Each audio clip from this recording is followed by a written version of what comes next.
Then let's talk about aggregate supply curve. So aggregate supply curve shows the quantity of goods and services that firm choose to produce and sell at each price.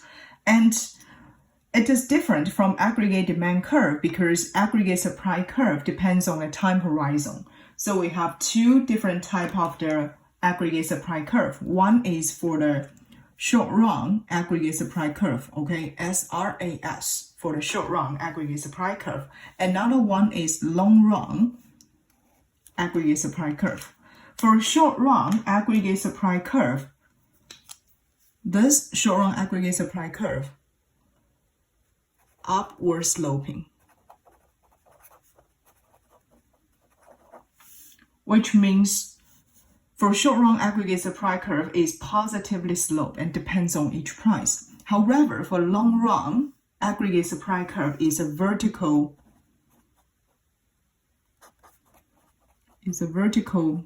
line, okay, or vertical slope, which means now the price has no impact on the output level.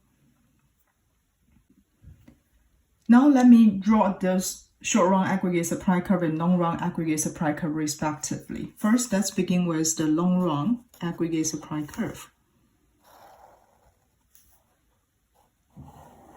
If we put the real GDP on the horizontal axis, okay, and the price level on vertical axis, this will be our long run aggregate supply curve. So this long run aggregate supply curve, it will fixed at Y star. And this Y star has a special name. We call this Y star is the natural rate of output.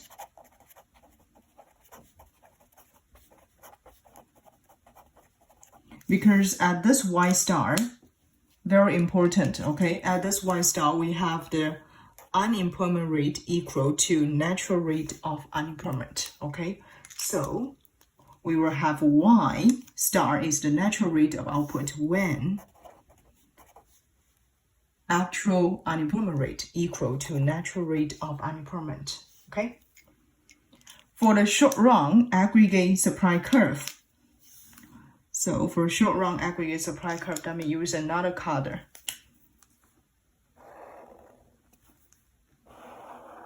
Okay, we still have the real GDP on horizontal axis and price on vertical axis. For short run aggregate supply curve, it will be upward sloping, okay, and then it depends on price, okay. So you can see once the price at P1, firms and corporations would like to produce at Y1 level. However, once the price increase to P2, then firms and corporations would like to produce more and sell more product, okay. So this is very different for short run and long run aggregate supply curve. For the shift in long run aggregate supply curve, okay, so here we would like to talk about some shift in long run aggregate supply curve. So only change in resources, there are only three reasons might be resulted in the shift in long run aggregate supply curve. Either we discover some resources, new resources, such as there is a new, maybe a raw material field has been discovered, okay? We have new technology, or our institutions make some new policies, okay? So institutions. So you can see only those three factors will shift the long run aggregate supply curve. Price is no longer the factors that might affect the long run aggregate supply curve. So for example, if we have some affordable or like some innovative technology happens, and then this long run aggregate supply curve might shift to the right hand side and then resulting in the new long run output level at Y double star, okay? Or our economy might suffer some supply shock. So for example, the crude oil price increase, which will result in a higher input price. And then firms and corporations decided to produce less goods and services, which will shift the long run aggregate supply curve to the left-hand side and then result in another output level, okay? So this output level, I might put it Y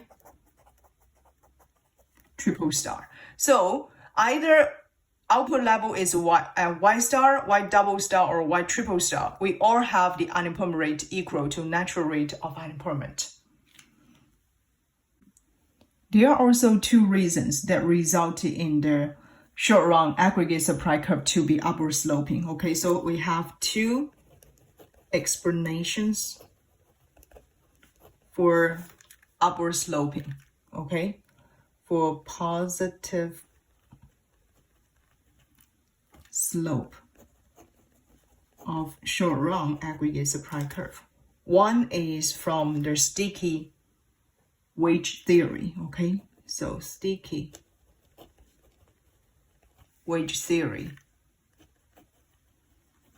And another comes from sticky price theory, or sometimes we call it as a manual cost.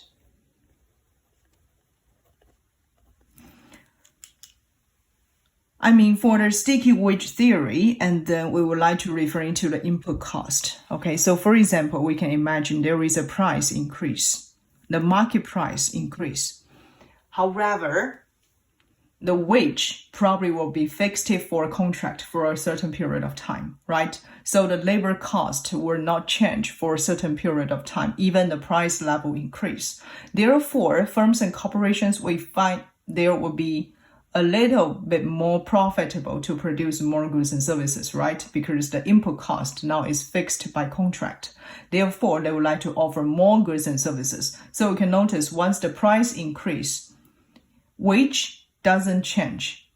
So firms and corporations will find it more profitable to produce goods and services, which will increase the total output of the goods and services in our economy. So price increase, more output will be produced. Okay, so this is from the sticky wage theory.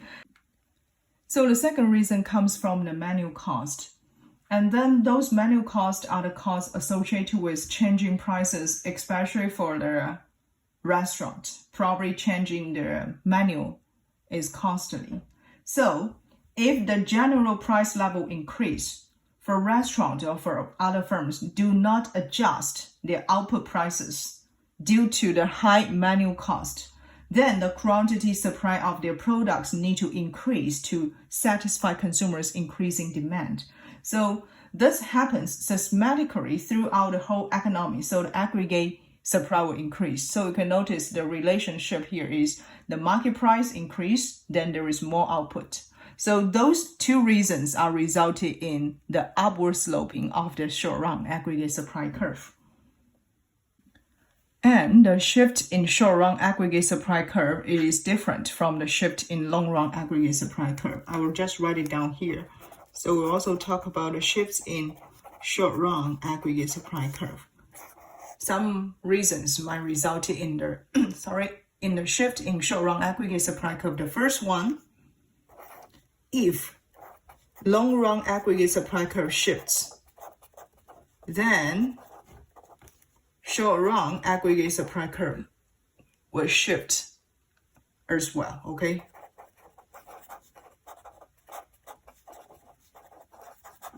So all those three reasons that might result in a shift in long-run aggregate supply curve, they will also result in a shift in the short-run aggregate supply curve.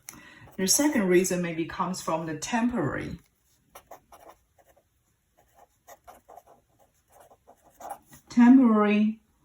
supply shocks. This comes from temporary, it's not a permanent, could be the temporary supply shocks. And then it could also be the changes in the expected future prices, okay? So some expectation changes. So those are the three major reasons that might result in a shift for the short-run aggregate supply curve.